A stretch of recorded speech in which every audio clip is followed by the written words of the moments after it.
Tuesday, April 9th, the legislature returned for the 18th day of the 2013 regular legislative session.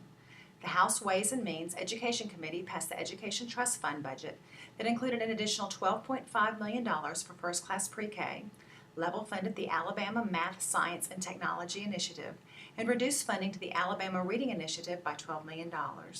The budget approved by the committee includes a 2% raise for teachers and other education employees, as well as a $5 million liability insurance for those employees. The $5.74 billion budget is slightly more than the current budget, but does not come close to 2008 level. Wednesday was both the usual committee day as well as the 19th meeting day of the session.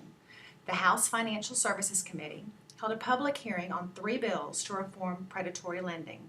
Testimony from respective advocates called for an end to practices that allow companies to charge rates up to 300% for title loans and 456% for payday loans. Following the comments, Representative Leslie Vance assigned the bills to a subcommittee, likely meaning they are dead for the session. On Wednesday, the Ways and Means General Fund Committee also held public hearings on the Children's Trust Fund appropriation and a bill to transfer approximately $22 million from an expected settlement with tobacco companies to the general fund that would normally go to the Children's Trust Fund. The committee gave a favorable report to both bills despite testimony explaining the use of and need for the funds for children's programs in 12 agencies.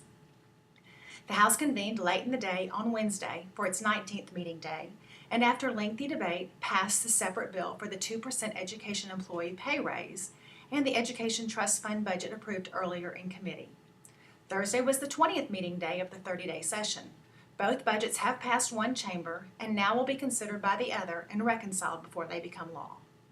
Although bills to repeal the Alabama's Common Core curriculum standards died earlier in the session in both House and Senate committees, new bills have been filed calling for repeal.